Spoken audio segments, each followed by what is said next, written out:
नमस्कार दोस्तों, यदि आपको भी भारत और बांग्लादेश के बीच खेले जा रही 2 मैचों की टेस्ट सीरीज के पहले टेस्ट मुकाबले के तीसरे दिन का खेला गया सबसे रोमांचक खेल पसंद आया हो तो हमारी इस वीडियो को एक लाइक जरूर कीजिएगा। दोस्तों, हमारी इस वीडियो का लाइक टारगेट आज 500 लाइक्स का है, तो हमारी इस वीडियो को आप दिल से लाइक जरूर करें। तो दोस्तों, आप सभी जानते हैं कि भारत और बांग्लादेश के बीच 2 मैचों की टेस्ट सीरीज खेली जा रही है, जिसके पहले और सबसे रोमांचक टेस्ट मुकाबले के पहले 2 दिनों में भारतीय टीम ने बांग्लादेश के खिलाफ अपना दबदबा कायम रखा। जिसके बाद आज जब तीसरे दिन का खेल शुरू हुआ तो भारतीय टीम ने 81 रनों पर 3 विकेट के नुकसान के अपने दूसरे दिन के स्कोर से आगे खेलना शुरू किया, जहां पर इस दौरान ऋषभ पंत 12 रन बनाकर क्रीज पर जमे हुए थे, तो वहीं दूसरी तरफ शुभमन गिल 33 रन बनाकर मैदान में पूरी तरीके से सेट हो चुके थे। और फिर जब तीसरे दिन का खेल शुरू हुआ तो शुभमन गिल और ऋषभ पंत की इस जोड़ी ने कमाल का प्रदर्शन करके दिखाया और अपने बल्लेबाजी से बांग्लादेश के हर एक गेंदबाज की अच्छी खबर लेते हुए बांग्लादेशी टीम को परेशानी में डाल दिया। भारतीय टीम के यह दोनों ही धाकड़ खिलाड़ी इस मुकाबले में गजब के फॉर्म में दिख रहे थे और देखते ही देखते दोनों ही बल्लेबाजों ने अपनी 50 रनों की साझेदारी भी पूरी कर ली थी और उनकी इस तरह की बल्लेबाजी ने मुकाबले को बांग्लादेश के हाथ से निकालने का पूरा काम किया।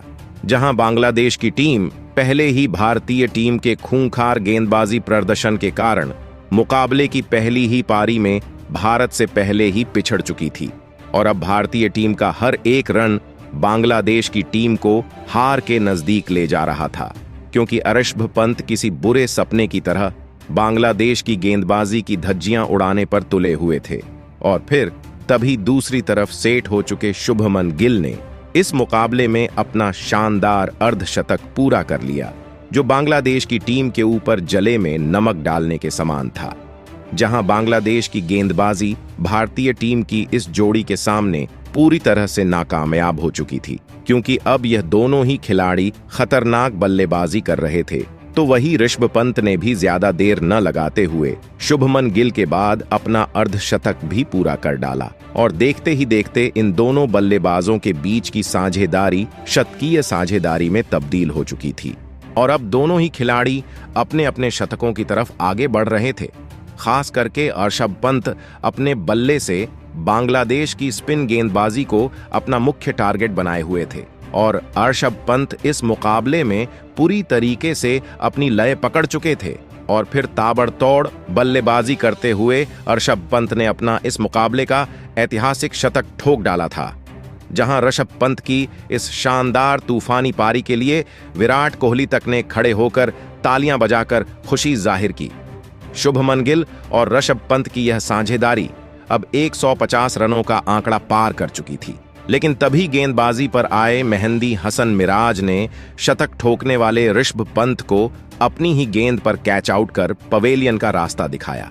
इस मुकाबले में ऋषभ पंत ने 128 गेंदों का सामना करते हुए शानदार 109 रनों की गजब की पारी खेली और आउट हो गए। भारतीय टीम की इस विशाल साझेदारी के टूटने के बाद अब भारतीय टीम की तरफ से केएल राहुल बल्लेबाजी करने मैदान में उतरे थे, लेकिन अब सभी की नजरें शुभमन गिल के ऊपर टिकी हुई थीं, क्योंकि वह भी अब अपने शतक के काफी नजदीक पहुंच चुके थे।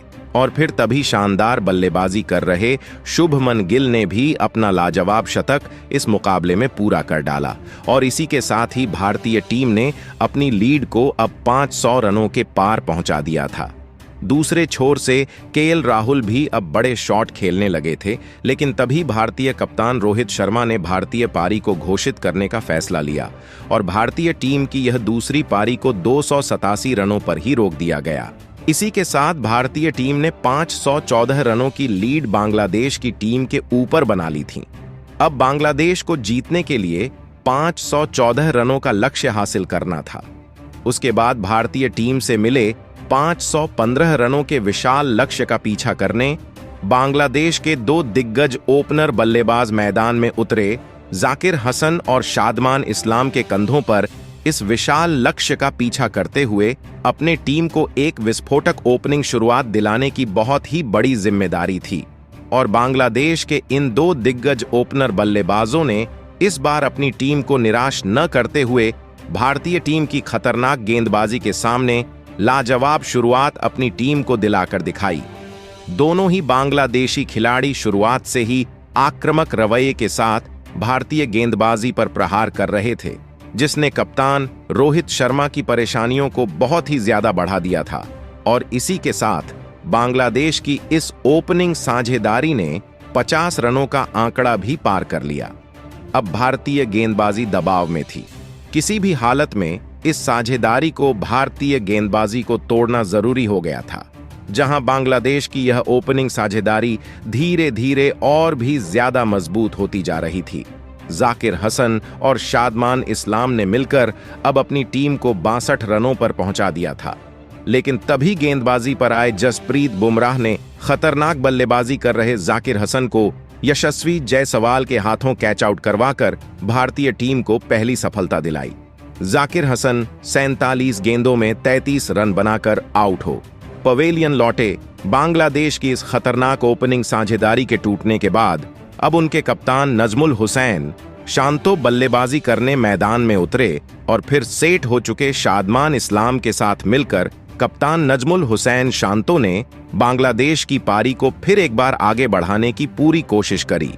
लेकिन तभी सेट हो चुके शादमान इस्लाम को रविचंद्रन अश्विन ने शुभमन गिल के हाथों कैच आउट कर पवेलियन का रास्ता दिखाया। शादमान इस्लाम इस मुकाबले में 67 गेंदों में 35 रन बनाकर आउट हो गए। अब बांग्लादेश ने एक के बाद एक अपने दोनों ही सेट ओपनर बल्लेबाजों को गंवा दिया था। भारतीय गेंदबाजी ने फिर एक बार इस मुकाबले में वापसी करना शुरू कर दिया था।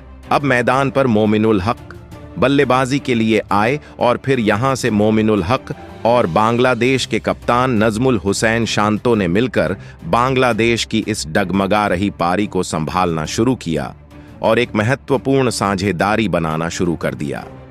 बांग्लादेश का हर एक बल्लेबाज इस मुकाबले में अपने पूरे अनुभव का इस्तेमाल कर रहा था और भारतीय गेंदबाजी को कड़ी टक्कर दे रहा था, जिस वजह से भारतीय गेंदबाजी को भी मुश्किलें आ रही थीं।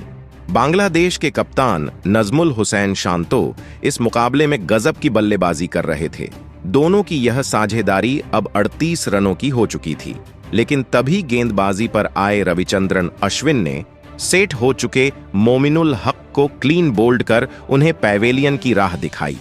मोमिनुल हक 24 गेंद में 13 रन बनाकर आउट हो वापस लौट गए। रविचंद्रन अश्विन इस मुकाबले में भारतीय टीम के लिए लगातार विकेट निकाल रहे थे, लेकिन अब बल्लेबाजी के लिए मुशफिकुर रहीम आ चुके थे। लेकिन मुशफिकुर रहीम को भी रविचंद्रन अश्विन ने ज्यादा देर तक मैदान में नहीं टिकने दिया और रहीम को रविचंद्रन अश्विन ने केएल राहुल के हाथों कैच आउट कर वापस पैवेलियन भेज दिया। मुशफिकुर रहीम इस मुकाबले में 11 गेंद में 13 रन बनाकर आउट हो वापस लौट आए। अब बांग्लादेश की टीम मुसीबत में थी। रविचंद्रन अश्विन की स्पिन गेंदबाजी का जवाब किसी भी बांग्लादेशी बल्लेबाज नहीं दे पा रहे थे।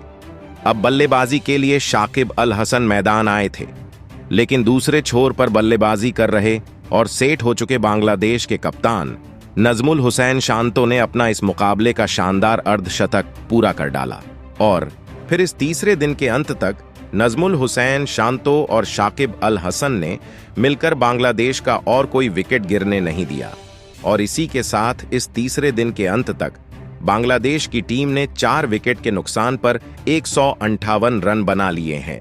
अभी भी बांग्लादेश की टीम को जीत के लिए 357 रनों की आवश्यकता है और बांग्लादेश की टीम के पास अब अपने सिर्फ आखिरी 6 ही विकेट बचे हुए हैं। लेकिन दोस्तों, इस मुकाबले बांग्लादेश की टीम भारतीय टीम से काफी पीछे चल रही है। बता दें कि इस तीसरे दिन भारतीय टीम के लिए जहां ऋषभ पंत और शुभमन गिल ने बेहतरीन शतक ठोके और बल्लेबाजी के वक्त भारतीय टीम के लिए लाजवाब शतकीय पारी खेली, जहां अंतर्राष्ट्रीय क्रिकेट में वापसी करने के बाद ऋषभ पंत पहली बार असली फॉर्म में नजर आए। ऋषभ पंत ने इस मुकाबले में सिर्फ 100 गेंदों में 109 रनों की ताबड़तोड़ पारी खेली और फिर गेंदबाजी में रविचंद्रन अश्विन ने अपना कमाल दिखाया। इसी के चलते भारतीय टीम अब बांग्लादेश से यह मुकाबला लगभग जीत चुकी है। तो दोस्तों, आप भारतीय टीम के इस अद्भुत प्रदर्शन को 10 में से कितने अंक देना चाहेंगे और क्या भारतीय टीम चौथे दिन यह मुकाबला जीत पाएगी? अपनी राय नीचे कमेंट बॉक्स में हमें जरूर बताएं। नए हैं तो चैनल को सब्सक्राइब करना, वीडियो को लाइक और शेयर करना बिल्कुल नहीं भूलें। धन्यवाद।